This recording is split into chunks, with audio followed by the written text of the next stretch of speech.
carb-free for the moment. Low carb, high fat. Yes. That's my diet. Just like the cavemen.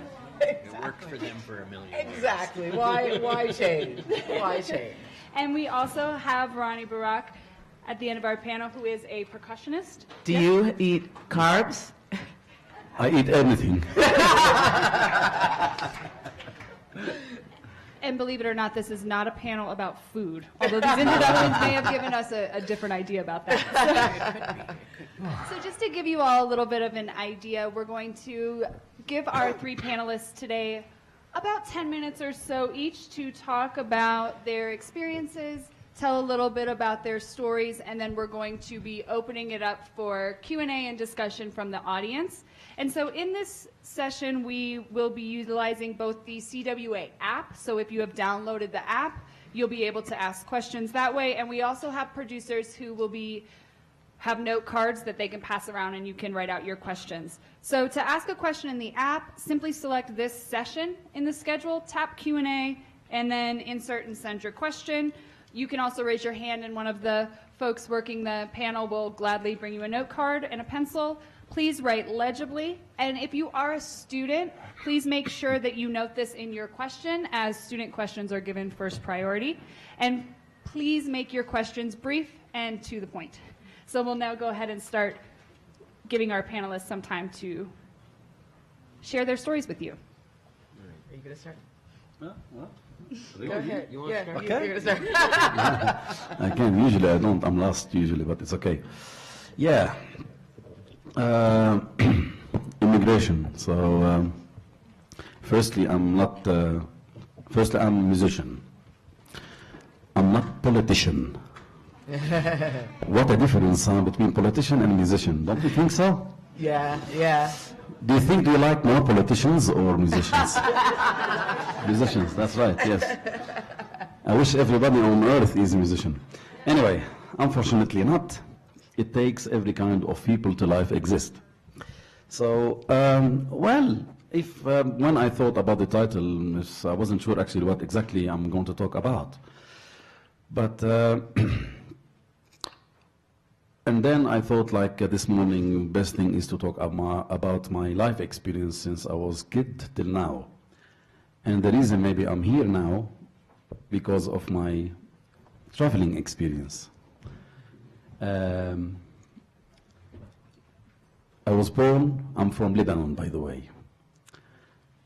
Lebanon, in Middle East, and I was born in a town called Saydun, or Saida. It's a beautiful old town. It's lovely. I still go there and I love it. So, yeah, do you know it? Yeah? Oh, wow, great, man. Where are you from? Ah, Kuwait, great. I've been to Kuwait twice, actually. I performed there as well. So, yeah, good to see you here. And I grew up in Saida till I was 12 years old. And unfortunately, we had to leave our home because of the war. Suddenly, I was, we were, anyway, in school, and then I didn't see my home since I left school. I'm not going to really go to the sad part of the story and to mention any names of the war, what happened in Lebanon. We've seen a lot. We've seen a lot since I was a kid, and I'm lucky. I'm still surviving. I'm still here. This is all in the past for me. It's kind of a movie, life story for me, but maybe that's why I became a composer. All, of inspiration from the bad and good things in life, what I have experienced. Anyway, we have left, with my family, we had to leave our home because of the war. We went up south. We stayed there for a month at cousins, friends' houses. And then we had to move to Beirut because my uncle had a house in an area called Juni, where I am based now, over there. So it was tough for my parents to really move in that way.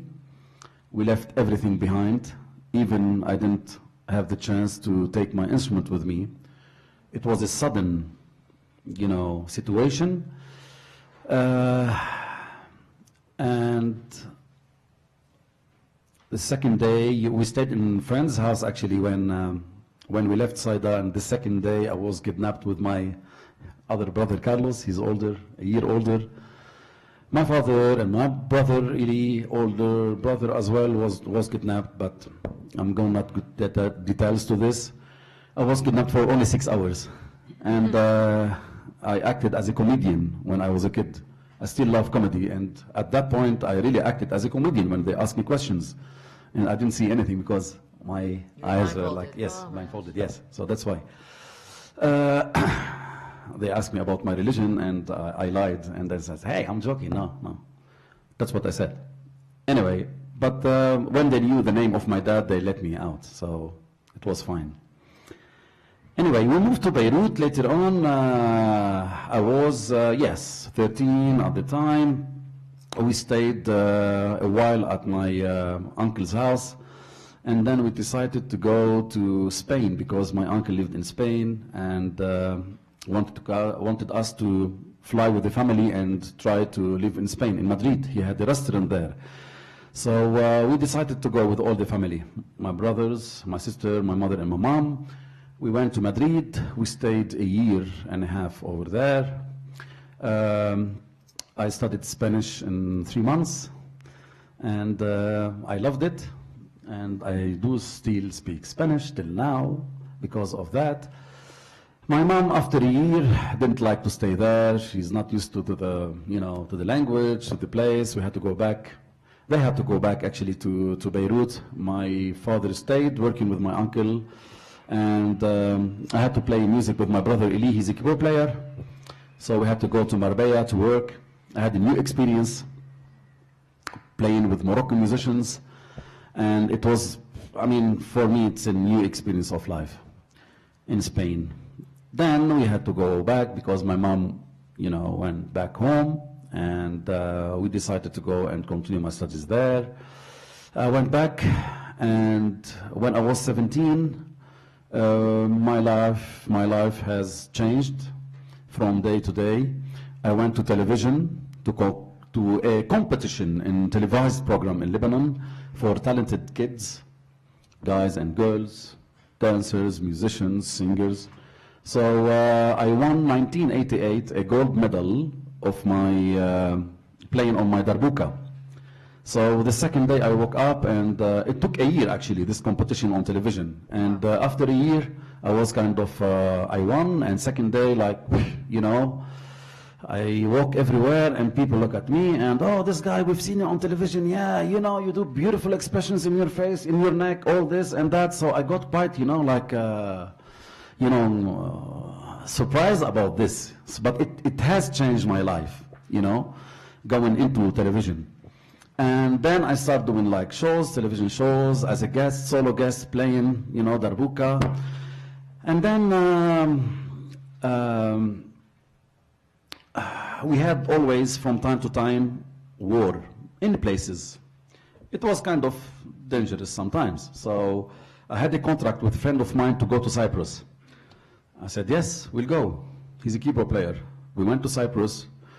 And 1989, and 6 months we worked there, and then I went 10 days back home, and we had another contract in Greece, in Athens.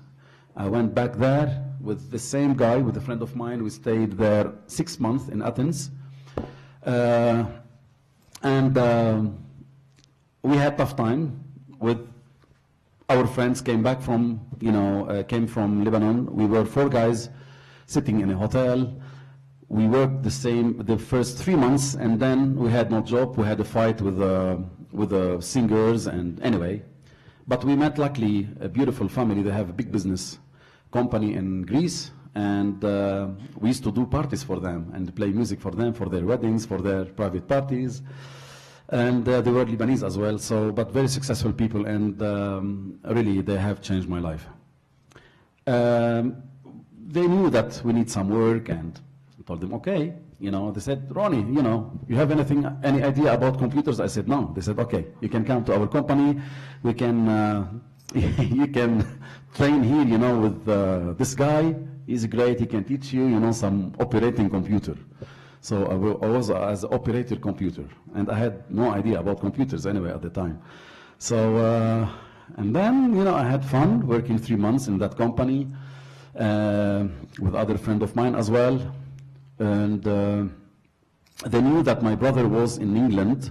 He was married to a British wife, and he said, Ronnie, why don't you come to London, you know, like, come here, we can work together, and you can continue the studying here. And I said, yes, it's a great idea. So I told the boss, and they told me, all right, yes, sure, you know, you're a musician, you know, you're a musician. You go and seek for your music life. I said, great. And I got my visa, luckily, to London. It was hard at the time to get a visa, but they knew that I'm going to see my brother. I had invitation from the company, so it worked. And I was lucky to get a visa, and then I went to London. The first year I stayed there. I started working after 6 months. They gave me a year visa, and then 3 years, and then another 3 years. So after 7 years, I got my free, which is the green card. And then on 10 years' time, I had my British passport. So I was like British citizen. And then this had changed my life. Why? Because otherwise I wouldn't have traveled all these years around the world playing with many people, many musicians coming here actually because I was playing with a friend of mine, and his friends saw me playing with him in a pub in Rochester in England, and they said, why don't you invite Ronnie to come to CWA? So, and I came since 2003 till this year. I've been coming to CWA after Derek Nash. I love Derek, he's a great sax player, and because I was playing with Derek, you know, his friends saw us playing and they invited me to CWA. So everything happens for a reason, and London has changed a lot in my life. Music, you know, the music life in London, it was for me, it was a dream. I saw something new that always I dreamed of, to go to see live concerts. Ronnie, you're at about 10 minutes. Sorry, Yeah, about 10 minutes, so if you could... Yeah. Sorry, because I really... It's I could long. go I told you it's impossible. Sorry. Yeah, I forgot. But anyway, just what I want to say, it's everything... For me, I have big title, Everything Happens for a Reason, because recently I have performed twice last year and the year before with the London Symphony Orchestra. I used to go to watch them in the 90s, 1996, 97, Barbican Concert Hall, where they used to perform there. And I was dreaming of performing with this orchestra one day, and I did. When I was, you know, playing with the London Symphony at Barbican Concert Hall, I was like, oh my God, Ronnie, time. I used to sit over there and see John Williams conducting the London Symphony, and Yo-Yo Ma, Rostropovich, you know, like many people I've seen there.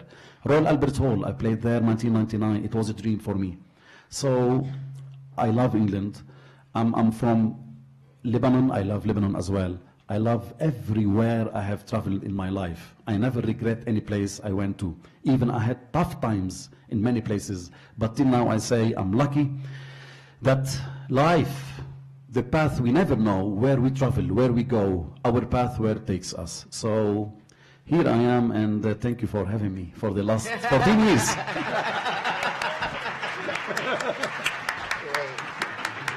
You can go, Lisa. Okay, I am really happy to be here as well.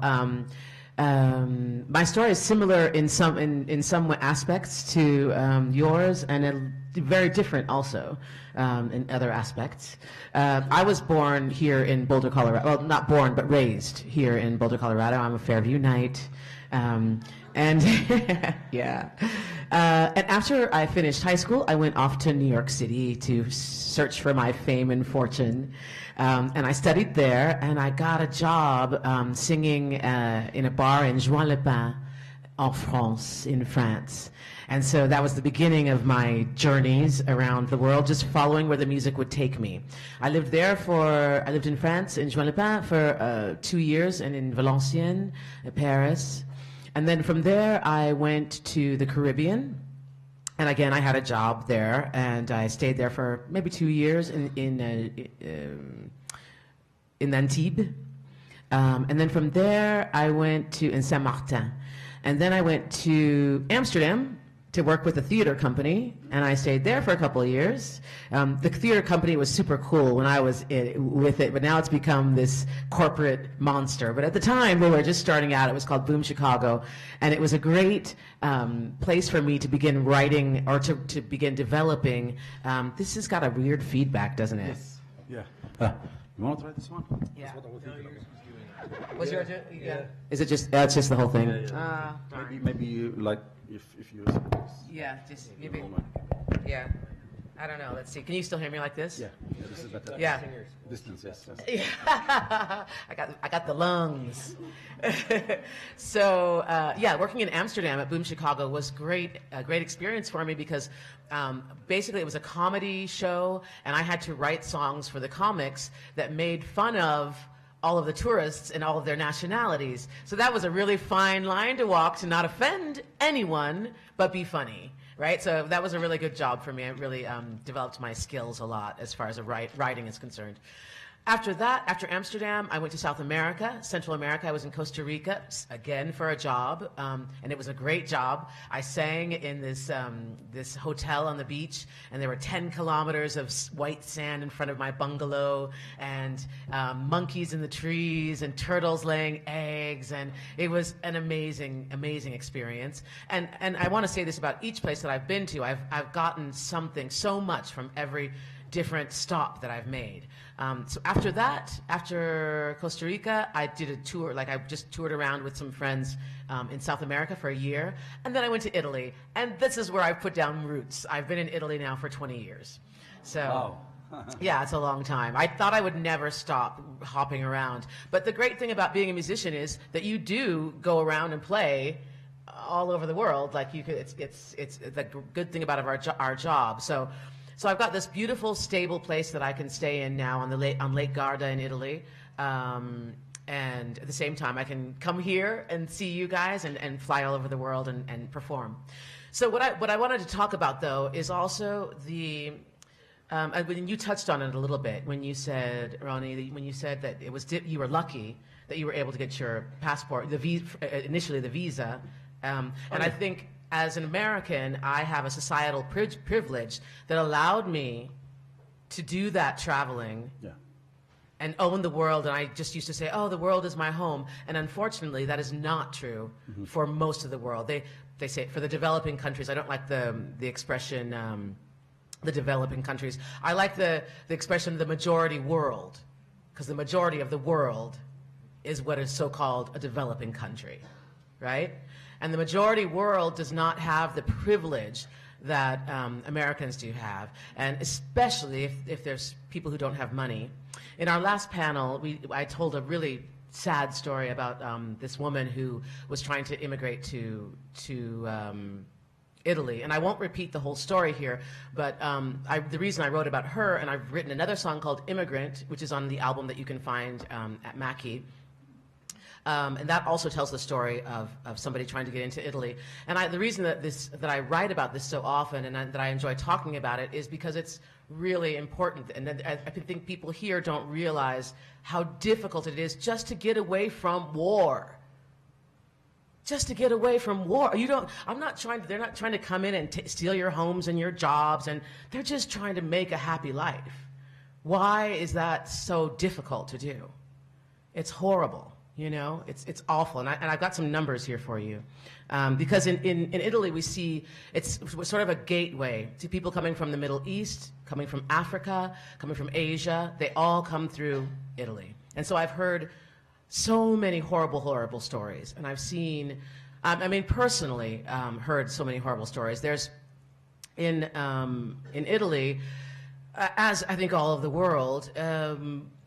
Immigrants are pushed aside or often ignored. Nobody wants to listen to them. And one of the jobs that is typical for people who've just arrived in Italy is to go to door, selling tablecloths and things like that. And they work for a big company. They make like next to nothing. So to write the songs that I wrote, I wanted to be honest and to have as large a picture as possible of their lives. So I would invite these people into my home every time they came by. The word got around that I would invite people in and give them food. So pretty soon I had people every day come into my door, and I'd sit them down and listen to their story so that I can incorporate it into a song and have a song that can resonate and be real. You know? So here's some numbers for you. Between January and June 2017, Italy saw a 20% jump in the number of migrants arriving by sea, okay? And in the last 3 days of June 2017, a total of 10,400 people landed in Italy. Wow. Right? Now, some of them, they're not all trying to get to Italy. They're trying to get, it's like it opens up to Europe, right? But it's such a difficult situation, and the more that we go on, the more difficult it has become for these people to actually to either get through Italy or not get sent back, because often they arrive and they get sent right back. And that's not even to mention the thousands and thousands and thousands that die every single year coming into Italy. So my story juxtaposed with that reality, there's a part of me that feels, I don't want to say guilty because the world is our home, but I feel obligated to talk about it and to do something about it, because I have this wonderful privilege that everyone should have the right to have.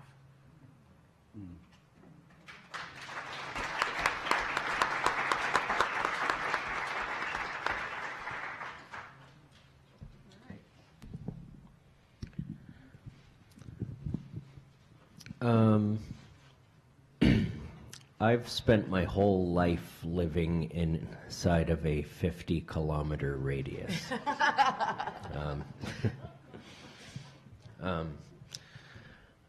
I am a musician, and I'd say the singularly coolest thing about being a musician is the traveling part. I've had some good fortune in that regards,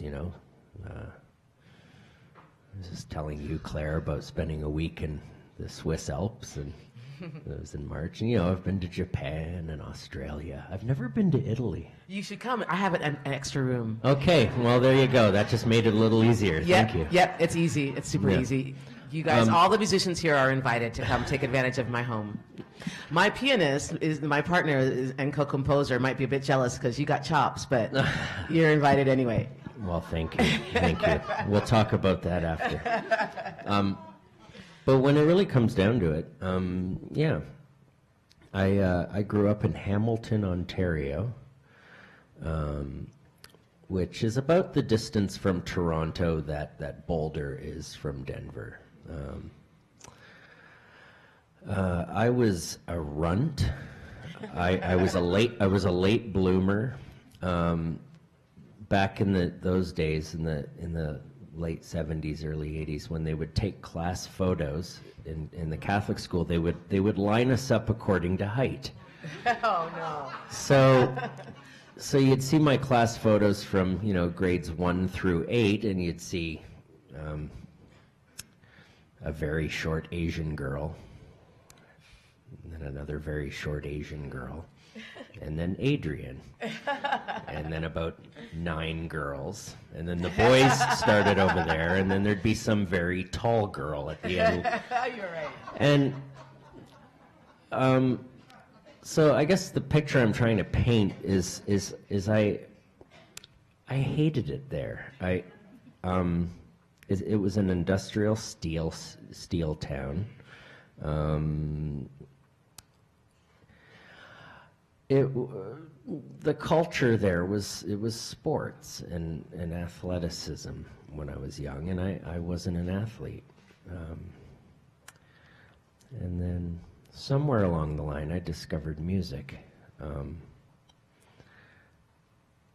and I loved it, but I didn't really have anyone to share it with, as far as peers, because they thought it was girly or that I liked music. So in my mind, fairly early on, I kind of created a picture of my hometown as a place I would eagerly like to escape as soon as possible. And I did. I moved to Toronto, which is the cultural mecca of Canada. And, you know, I went to school there, and I did really well. And then I became a professional musician there, and I did really well. My first big gig was I got the job as the musical director for Second City in Toronto when I was in my mid-20s. And started playing jazz gigs, and I felt at home. I met like-minded people. I met other dudes who were short for their age when they were young and pursued music, and you know, I found what felt like home. And I lived in Toronto for 21 years, and I met my wife there, and she's a wonderful, wonderful singer-songwriter, and she grew up in downtown Toronto in a famous area called Kensington Market. Well, about 5 years into our marriage, she was starting to get sick of living in Toronto. And Toronto's real estate prices have famously skyrocketed as of late. I think the mean home price is about 1.2 million there now. And we were getting to the point where we wanted to consider buying a place, and it's we're two self-employed musicians. We're not gonna get approved for a mortgage for a $1 million house. I say that all the time. Yeah, and we don't want to live in a condo because I have a grand piano, and so we were exploring the idea of moving away. Well, my wife Sophia really likes Hamilton, the city I grew up in. And and we both have like a part-time adjunct prof gig at the local college there, so it kind of made sense. Well, okay, well, yeah, it's 20 years, and I'm going to move back, and we're going to buy a house and live happily ever after. Well, we did. We moved back to Hamilton, and I had what I could only describe in the first couple months as a nervous breakdown. Oh, no. It was really fascinating. I mean, well, no, it was really horrible. But looking back on it, it was fascinating. I ran away from that place to escape my childhood pain. And I ran to this emerald city that gave me all the things I dreamed of. And then I moved back to my hometown, and lo and behold, all of those insecurities and all of that pain resurfaced. Wow. And what's cool is we've been there almost 3 years now, and I'm a very different person now. I had to confront some things. I had to sort out some pain. And in doing that, I started to feel some interesting things that I hadn't felt. I would suddenly look people in the eyes and see them differently. I think what I was seeing was empathy. I think I was maybe in my own vulnerability seeing other people's vulnerability, and suddenly feeling a much deeper connection to humanity. Moving back to my crappy steel town hometown. And I realized that in the last 3 years, I've probably grown more as a human being than in the 40 years preceding. Actually, I see a therapist. I love her. I've been seeing her for years.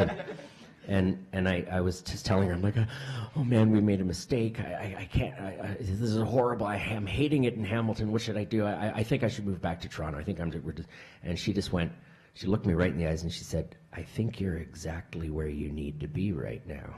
And she was so right.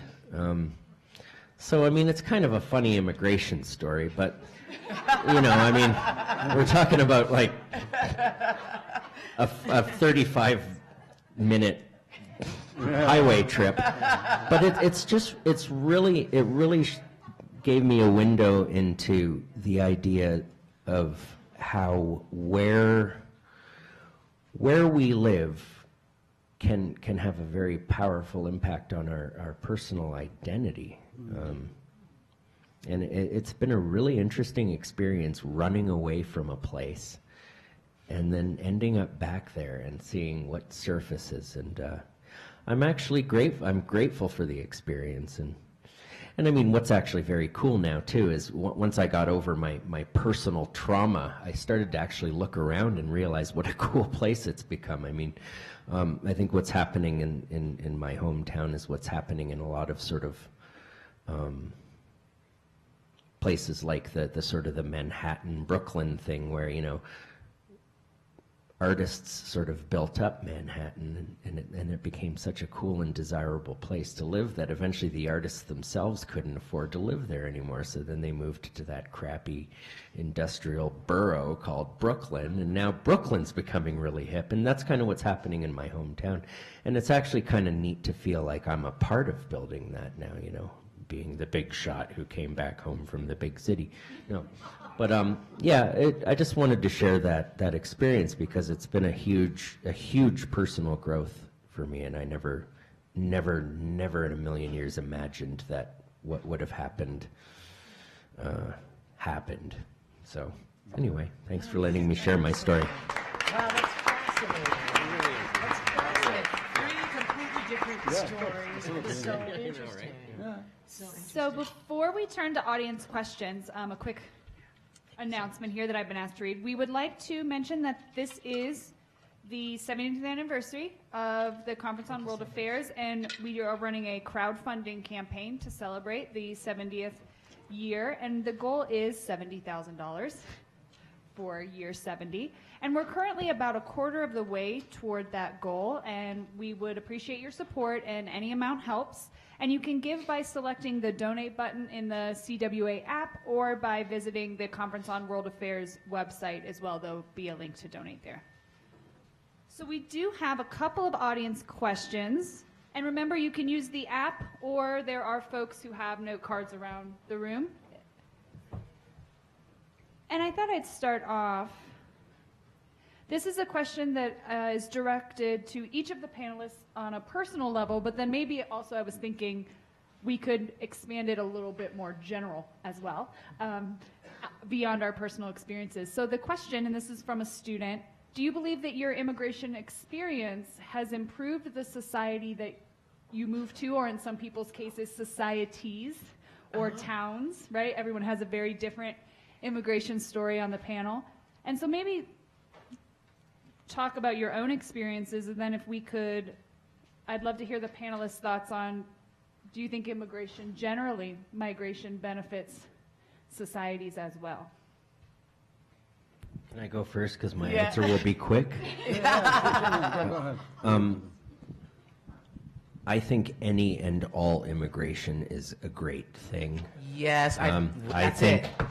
I just think, come on. Drop the mic. It's 2018. Let's just mix it all up Yeah. and learn to live together in harmony as one, Codependent one race. Like,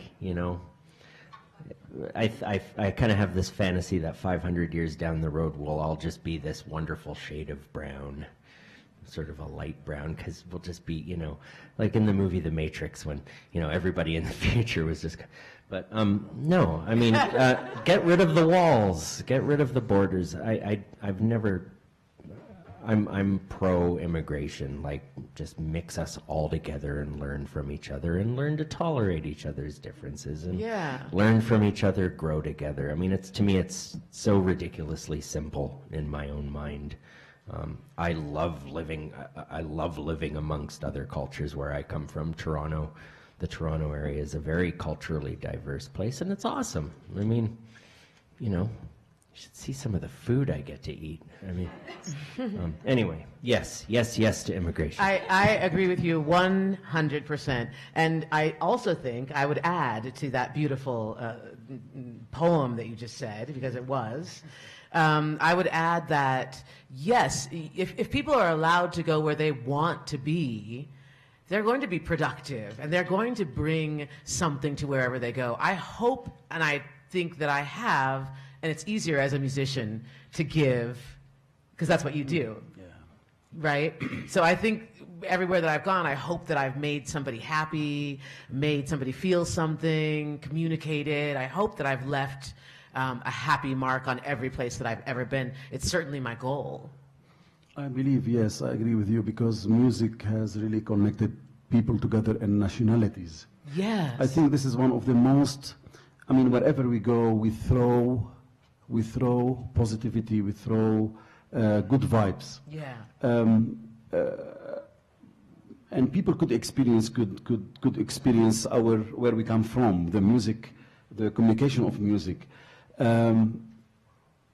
But in reality, I believe, I mean, I could see from the other side, as you know, as a human being, you know, feeling sorry for people who have left their houses and their, you know, their memories. I have friends from Syria as well that they moved to Germany, which had changed their life, to be honest. Sure. They are somewhere else now, but it has gave them really like a new life. But I have one of my friends, we have a band, it's called Morganland All Stars Band, different nationalities that we perform in a festival in Germany every year. And we have people from Syria performing in that group as well. One pianist from Azerbaijan, one from Turkey, violinist, two Germans, you know, on bass, on drums, and we connect together. We fly in, actually, we're going to Kazakhstan after I leave the States. After the 5th of May, we have a gig there. So we meet every year and we play music together. One of the singers is named Ibrahim. He's a very good friend of mine, and I have actually arranged music for Ibrahim. Ibrahim used to sing like weddings in Al Jazeera, is like in Syria, one area there. He sings in different languages, you know, Arabic, Armenian, Kurdish, and Turkish as well. So he's really got his own character. He has moved with his family actually to Germany, and the promoter of Morganland Festival has helped him to connect with people, to festivals, to play with the groups. He would maybe never has imagined this will happen to him if we'd have stayed in Syria. So you have some negativities and positivities, you know. Right, sure. None of us would love to or would hope to leave their home, because you have your own memories, you have your own stuff, you have your own childhood there. It's hard for people. I know from my parents, they worked, you know, very hard in the garden, in the house and everything, and suddenly in one day, nothing, everything is gone. You know, you don't see it anymore. It was so emotional for me. I remember going back to Saida in the 90s when I visited, and I saw my home where we used to play and we used to study and we used to, it was so emotional for me. I just like walked and cried around, and it was my vision the first time that I see something in my life for the first time, how it was and how it is now. I'm grown and I'm back to childhood by vision, that watching everything, like here I used to play, here we used to like jump, here we used to fight, here we used to. So it's hard, you know, but we never know in life how the circumstances, where it takes us. Yeah. So we have I mean, I don't want to talk about this really, but I know like the war has causes to like, especially in Lebanon now, because we have around 2 million refugees from Syria. And it's hard also for Lebanese people, because Lebanon is a small country and jobs are difficult to seek there. New students from universities, you know, cannot find jobs for everyone, and it's quite tough. And it's quite tough as well for immigrants, you know, to find the jobs as well in Lebanon. So the country is a bit suffering because of water, electricity, traffic, many reasons in reality, you know, talking about this has to be solved, and people are talking about it. I don't know what solutions they will have. People, they told them that they could go back to Syria, and some of them maybe has already, you know, left to their houses. I don't know, but we still have like lots. And Lebanon is not Germany. It's not the States. It's not like big country. It's a small country. So there is a tension in that case, in probably in politics, which is I don't like, and I don't like borders. I think we are allowed to go anywhere in this world, you know. Really, we are allowed to go anywhere. I was in China 2015 with one of the musicians from where we were part of Morganland Festival as well, the band, Morganland All Stars Band. And a friend of mine, he's a clarinet player who was here last year, Kinan. We used to walk in cities in China. We did 18 concerts with the Chinese singer. And, I was kidding one each city we go. I told Kinan, imagine, man, now I'm stepping here and all we see like Chinese people. They I'm sure in this city they never seen like people maybe like I don't know like us as in I'm maybe the first Lebanese. I'm stepping here now in this city. That's a great feeling. Really, a great feeling. Like imagine, feeling. Man, look up, and I'm in China now in a city called Nanjing or whatever. I'm the first. I'm sure none of the Lebanese people has stepped where I am now. So it's it was like kind of relief for me to think something crazy like this. I don't know. But he said, yeah, man, you're right. Also me, the same. I said, yeah, I have a similar story to that. Yeah. I was in a teeny little tiny town in Colombia, and I went to the market, and my hair was out and long and dreadlocks and, being me. And I'm walking down through the market, and every woman that I passed drew her shawl over her face as I passed because they were like, is she a witch? What is she? But I loved it, and then once I stopped and started speaking to them, it was really moving because they had never seen anyone who looked like me before. Sure. Yeah. And you know what? I think we still have too much space, in the world to fit people.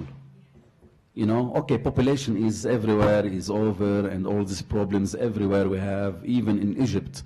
I was talking to an Egyptian student who took me back home, volunteers, and he's studying here, he's from Egypt. And I've been in Egypt once, you cannot imagine there the traffic and, the amount of people. So some countries, they have no control. Some, it's tough. 2018, the world we live now, it's tough, it's not easy. And unfortunately, we all hope for the positivity, to live in peaceful time. As musicians, we think always in good vibes, in really peaceful time, and for everyone. Even as a Lebanese, I want the best for my country, and I want the best as well to other countries, because I have visited Syria and I have lots of friends, and it's a beautiful country as well. But unfortunately, what happened there is not easy. But we already seen it in Lebanon. Ages ago, we already seen it. So for them, it was kind of new, and it was kind of, it's a disaster. So it's not easy, but I think I hope politicians will wake up one day everywhere and think about not on their own businesses and their own, what they can gain of. I think they should think more about humans, about humanity, and about how can they solve real problems in the world, in each country even. Yeah. And that kind of relates to another question that someone had asked, which is speaking specifically about the United States, since that's obviously where we're talking right now. What do you all think that the U.S. could do to better support immigrants in the United States?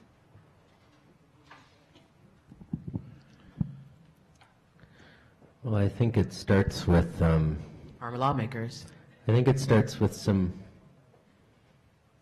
persuasive people choosing love over fear. Beautiful. I think, that's really what it boils down to, isn't it? Fear of the unknown. We want to control our environment as best we can. you kind of look like me. I trust you. I feel like I've already sort of got you figured out. You don't look like me. You make me nervous because I don't know what you're about. You know, letting go of that. I mean, and how do we do that? I don't know. I mean, it's a choice. The way I look at my life is happening here in the moment. There's a future that I don't really know anything about, and I can sit there obsessively postulating about it in my mind. And there's a past that I can interpret however I choose. But really, life happens here, right now, and I've always got a choice. And basically, if you want to put it into two big, massive categories, it's always choosing to put my thoughts and actions on the side of love or the side of fear. And, you know, I think what will help, you know, what will cause real change is to have some powerful individuals who choose to have the real courage that it would take to lead people into that space of love and inclusion, and do it in such a way. I mean, you know, we need to be persuaded. So, you know, it takes an articulate, powerful, courageous individual who then surrounds himself with other powerful, courageous individuals who will work together. As long as we've got people who are protecting this illusion of what it means to be American, or in my country, Canadian, or in any other country, I think we're going to be separate, and we're going to be afraid of each other, and we're going to keep killing each other, and we're going to keep doing horrific things in the name of protecting ourselves from something that doesn't even really exist. So, you know, sorry to get really deep, but I mean, I do think about this every day in my life, that my life is always a choice between fear or love. And I like the simplicity of that, and I think sometimes many of the most challenging things are the simplest things. So, Beautifully said. So agree. Yeah. Beautifully said. Yeah, I don't really know what to add to that, because I agree 100%. I think I couldn't have said it better than myself. I think absolutely it's really important to choose love, and then to make your voice heard.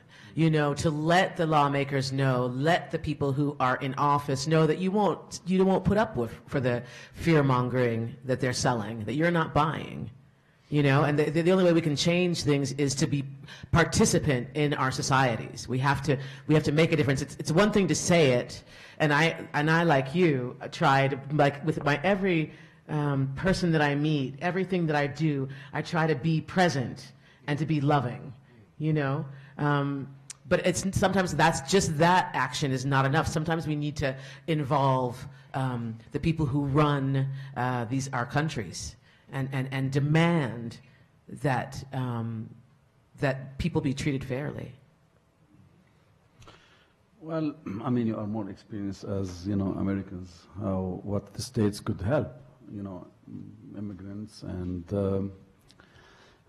I don't know. I mean, in my opinion, yeah, I'm sure. I'm not sure if they are helping enough. Maybe you know more. I don't think so. No? No, I don't think so, especially not with the current administration, the orange man. I know the States is maybe one of the most protecting countries, you know, and it's they have their own. You have your own laws, actually, guys. So I'm not well experienced, you know, in to talk about this more, maybe. But I believe like every country could help in a way. Every country could help. Sure. You know, plenty of space for everyone. You know. Yeah. Education is the key. You know, education is the help of education to introduce to you know, immigrants. It helps a lot. This is, I believe, this is something like what Germany is doing now. I believe so. They care lots about this, actually. Yeah, The German government, and I mean, even in Lebanon, you know, like I met someone actually yesterday here who's doing like music by Skype to refugees back home. So from Syria, she said, yeah, I give them lessons by Skype, like music lessons and drama. And I said, oh, great, that's good. You know, so because we never know, like everyone could be in someone else's place or country. Maybe, I don't know, I mean, I was born in that side of the world. I was born in Lebanon, and yeah, beautiful country, you know. But, I mean, I never know.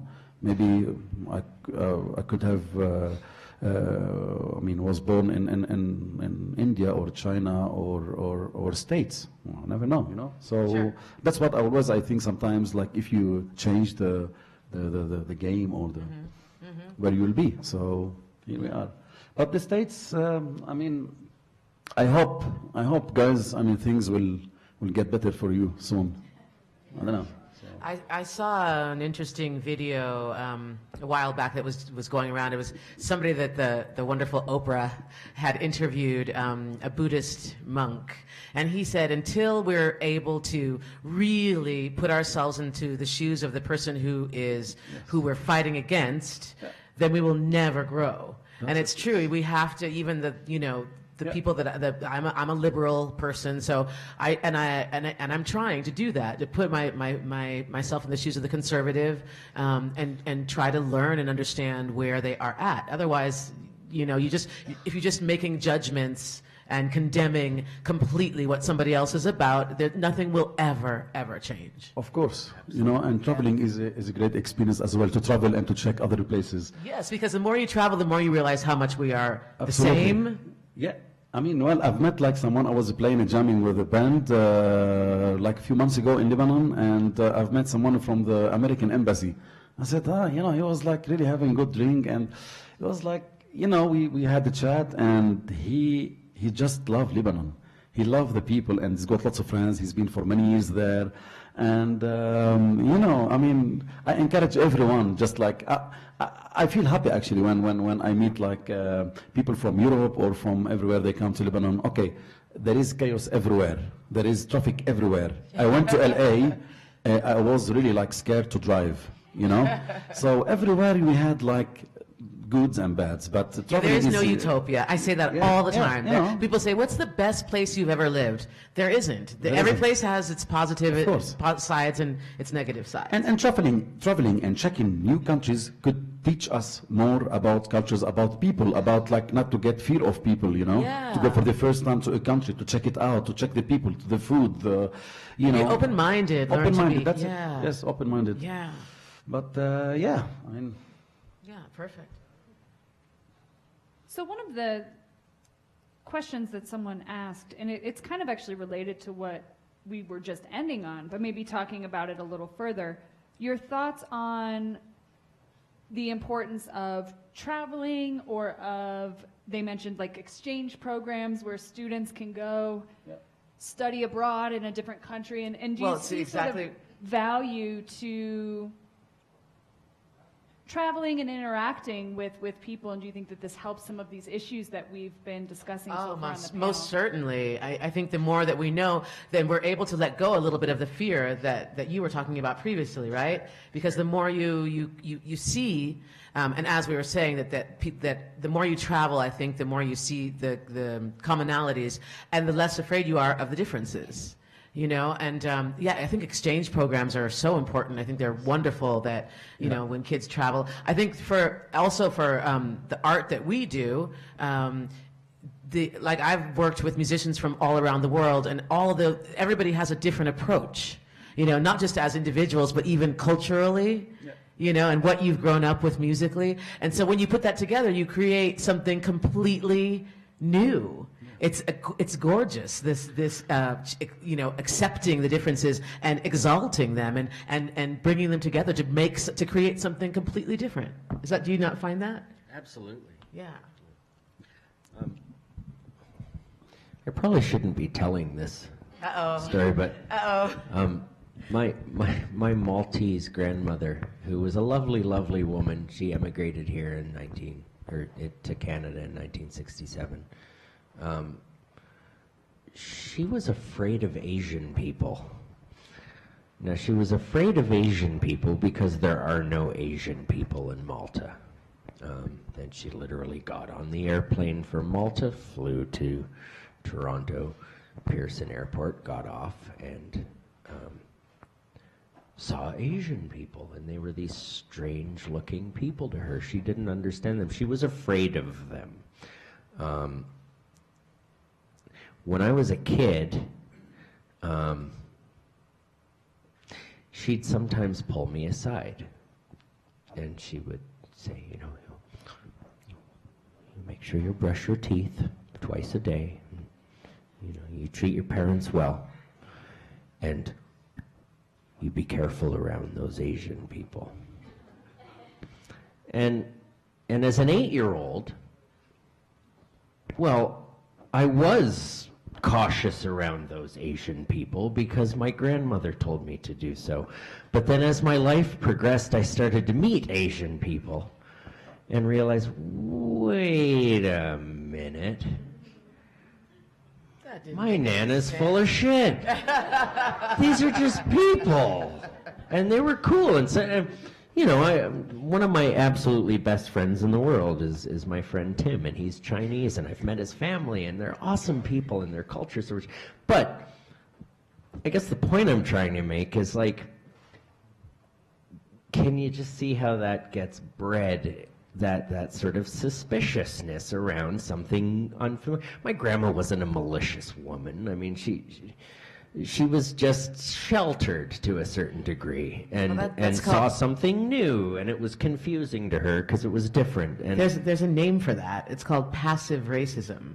Sure. And that's what it is. When it's not like you're intentionally like, I want to go string you up from a tree, or like, I hate everything that you. It's just this idea. Passive racism is just like, I cannot accept another person for whatever reasons it is. Yeah. Mostly, it's almost always fear, as right. you said before. Yeah. But it's still racism. Absolutely. And it's cool to see that as I feel like we're slowly moving in the right direction in most areas of society. I mean, just due to the nature of the intermingling of humanity and social media, we've got more access. Like, you got to remember too, back in those days, what was my grandmother's access to the outside world? Right. A newspaper in English that she didn't even know how to read. Right. Right. So I mean, I always mix say that, us up, that stir today us there's- up, and when we get to know each other, we realize that it's all this drama is really quite ridiculous. Yeah. Arab, Muslim, Christian, Protestant, Jewish, like we're all state, just your people. state. We're all a bunch of meat bags. That's right. We're all red on the inside. And we're all just trying to get through. Yeah. So I mean, And we all to love. go back to your question, we yeah. all- Any exchange of culture, I think, is a positive thing. I mean, Yeah. Yeah. That's right, yes. I mean, I've been doing this with a couple of friends. Actually, one of them, Keenan, I mentioned him, he's a clarinet player. We do this workshop for German students every year in the summer in Osnabrück in Germany. And I mean, we teach them Arabic music, some Arabic fusion music as well. And I cannot, really describe the pleasure that we end up with at the end of the week, playing a concert with them and exchanging cultures, And I had a plan. I mean, this year we're doing it like this summer. We will merge 3 years students, like from 3 years, all in one class, and to give them like just like a workshop, more Arabic tunes, and to play with them in the concert. But I could see what's the positivity that we share with them, and really the results we get at the end, I just like feel proud of it and feel really like we're doing something really positive. Yeah. And I told, actually, I've asked the organizer that to bring the students, some of the students who would love to do this, actually, this plan to get them to Lebanon, bring Lebanese students, merge them together, and bring teachers with them so we could share, like, teach them Middle Eastern music and Western music, classical music, in one summer course, like 10 days summer course. And he loved the idea. And I'm really like excited to do this. I don't know when I'm going to do it, but I will plan for it. And so this is maybe something small on that scale. But it's so, it makes a big it makes difference. A difference, yes. I teach a workshop in the south of France once a year called How to Write an Enduring Song Rather Than a Hit Song. And we have people from all over the world who come in, and it's this beautiful villa in the south of France, and we create a studio, a recording studio downstairs in the place, and we help these people to write songs. These people who, because people ask me all the time, how do you write a song? And it's really, there are several approaches to it, but you can if you have the desire, you can write a song. Absolutely. So we have them combine their ideas and write songs, and we record them, and they go home with the CD. And it's beautiful because we had last time we had African people, French people, German, Russian, American. So we had these 5 different nationalities, and the songs that came out were amazing. Right. Yeah. And the pleasure that you listen to your music played by someone else in a new field, in different field that you never expected to be performed like this. So it's a new experience for us as teachers as well. So I'm really having a great time actually doing this workshop. It's hard work, it's not easy. We start like 9 o'clock in the morning with percussion rhythm exercises, and then Arabic grooves, and then melodies, tunes. So it's really, but at the end of the day, I feel like, wow, we did something really great, really positive, and really giving like, the pleasure of music to like new fresh students, that they could one day say, yes, we've played this track, oh, we know this tune, that we've played it from that country or that country. Or so sharing music also, it can extend more and more and more love around the world. Yes. Yay, that's true. And this actually relates to a question that someone had asked as well. And we've talked a lot about music, but this was just sort of a general question about the role of art. And so however broadly we may want to interpret the word art as being a sort of catalyst for positive change in the world, right? Which I think you all have spoken about a little bit. And maybe just think if you have any other thoughts for the group about the role of art and the role of artists in social change. I think that it's sort of a cliche to say it now, but I believe that it is so, that an artist should reflect the society in which they live in some way, and their own personal identity also, that somehow those things are expressed through art. When Trump was campaigning to be elected, a lot of singers, songwriters said that they did not want to participate in his campaign, and then a lot of others also said that they started writing songs, writing protest songs, and there was just such a huge backlash of people saying, artists should not be political. If artists are not political, who should be political? Like, that to me is crazy. I think we do need to be political. I completely disagree with that statement. And approaching it from a positive level, though. Is that, yeah? Yeah. I mean, I get what you're saying. It's not, I don't know how to be political with my art. But one of the things I just wanted to make a quick point about is, I think just by doing it, though, do you think that just by doing it and your approach, your idea, the expression that you used before about choosing love over fear, that is reflected through your music, and that is a political statement? Fair enough, right? I get you there.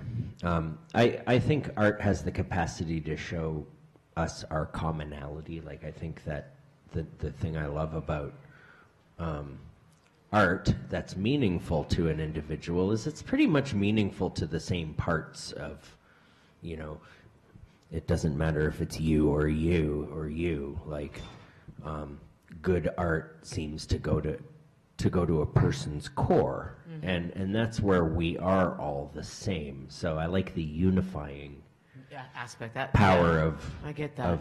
of good art. I mean, you know, I know that there are cultural versions of art. The music changes from culture to culture, but there's, you know, there's a common stream inside of art and in how it speaks to people.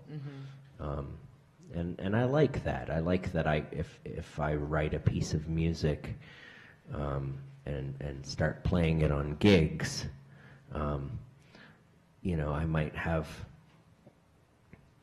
a 21-year-old Sri Lankan person come up to me and say, I really loved that tune. It hit me in the heart.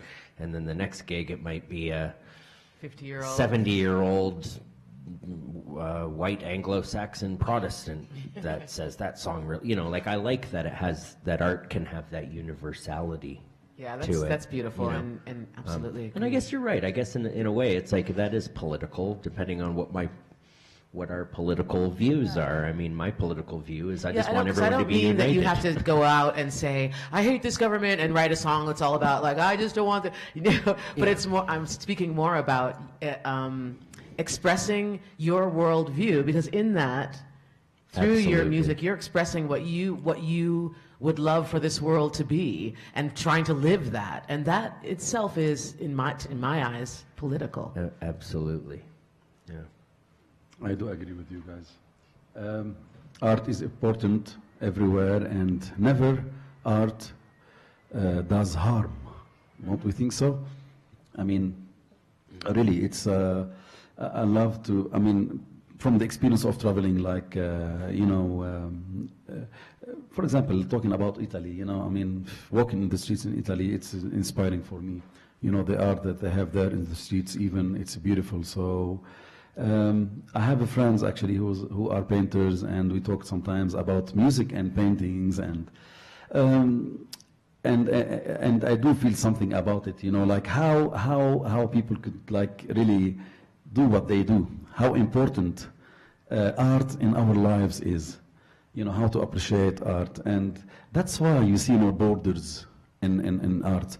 I remember we've done panel here, no borders. And I still like repeat that phrase, you know, that we shouldn't have borders everywhere, you know, because we are allowed to go to travel, to do art, to spread positivity and everywhere. I wish everyone could think the same, and that one day we will have really like maybe not perfect world, because I'm not sure if one day we will have perfect world, but or a planet, but. Yeah, I mean, the most we can do, the most that you know, it gives like I don't know, the more positivity, or we think of, let's put it that way, you know, it could help. So. Yeah. And we've been mentioning a few times some of the positives, and the panelists talking a lot about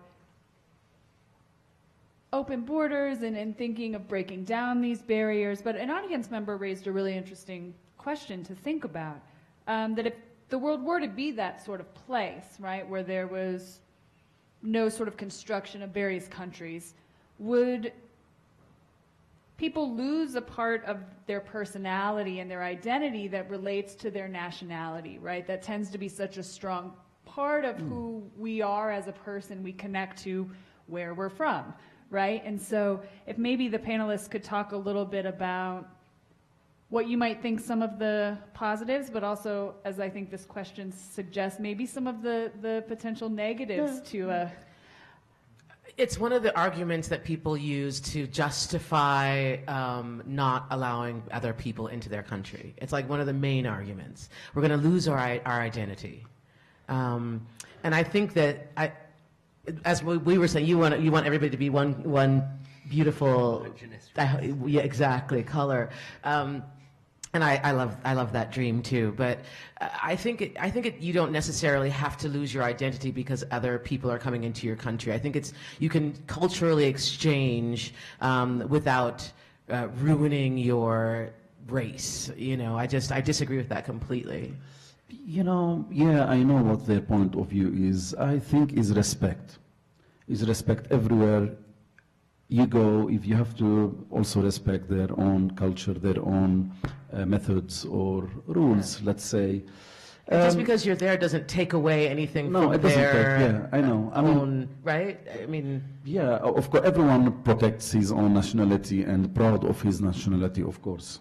Of course, this is everyone, this is normal, I think, that everyone protects his own nationality and proud of his nationality, aren't you?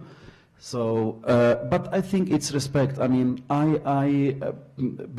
for me, traveling, you know, around and checking cultures, and I could fit around. I feel personally, myself, I could fit around if I'm with the Spanish people, or if I'm in Middle East, or if I'm in Lebanon even. I know the way, the rules, you know, rules, the unspoken you know, rules, like, yeah. because every culture has a different, you know, a different way of approaching everything. Of Yeah, course, of course. If we respect this, I don't think we lose our nationalities, you know. Social niceties. It has to be just like, sometimes because from the looks, even you see this from the airport, you know, like, okay, every time I come through London, even though I have my British citizen, you know, coming to the States, they search me, you know, on the gate even. And I told them, you know, Me like too. people sitting, you know, Always. and not only me actually. This time, it's fine, you're doing your job. I told them, but guys, you should have like something like, you know, in front of everyone. It's quite, maybe from my look, because I don't look like British. So, okay, they search me, it's fine. They're doing their job, which is, I respect this. And this is from the, actually, this is by rules from the States that they need to search everyone, you know. Not everyone, but most of the travelers. And I've seen like other nationalities also, they've searched them. Some of them, they were maybe Americans as well, I don't know. Because what we had recently everywhere, so every country are really protecting from any terrorism, you know, terrorists or whatever. They have to be well protected. So this is their right as well, which is, I do respect this, you know. But sometimes at airports, it's, for some people, it's a bit difficult. It's tough, maybe from their looks or from their, they don't understand that. Racial profiling. Yeah, Racial profiling. I've dealt with that also. It's unfortunately, it's not easy because some bad people, you know, they want to ruin somewhere. Some people, they want to kill some people. They want to, which is, everyone now has a fear, you know, every country has a fear, like, who is getting into our country? They want to know, they want to find out. I mean, it's their right in a way, but they cannot maybe take it easy, which is, I put myself in their place as well as security, you know, it's, I don't know, it's not easy. And every day, if you think about it, thousands and thousands and thousands of people are traveling around the world. It's not easy. I mean, people coming to the States, let's say, or to Europe, or to, it's like, yeah, I mean, big amount of travelers, which is who to check on. And I think that one of the ways that maybe Canada is a little unique from the United States is that it doesn't really have as strongly a defined national identity. I think in a weird sort of way, Canada's identity is defined by being multicultural. I've always subscribed to the. I'm sorry, I'll let you know. Yeah. I've always subscribed just to the idea that the more diverse one's exposure is what helps us define our personal identity. You know, like the idea that if I'm spending all my time around middle-class white people, that's going to give me limited scope, and it's going to give me, therefore, limited access to personal reflection and uncovering my own being. Whereas if I'm suddenly around Indian people, Asian people, people from diverse cultures, that's going to start parts of who they are is going to start resonating with parts of who I am, and it's going to help me uncover who I am. I mean, I'm defined by my environment, and I mean, I grew up in a very diverse environment. I like that. You know, it might sound mean to say it, but some of the places I've went to that are the most whitewashed are some of the most boring, closed-minded, ignorant people in my experience. sorry. I mean, there are certain stereotypes that do apply. I mean, there seems to be a more open-minded thing you find in large cultural centers, whereas if you go into the backwoods, quite often you see, people saying some pretty ignorant and closed-minded things, like my grandmother being afraid of Chinese people, So for me, I kind of think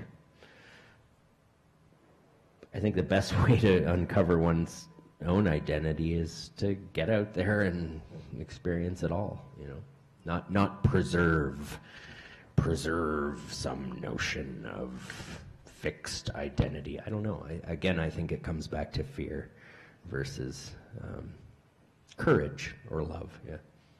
Yeah.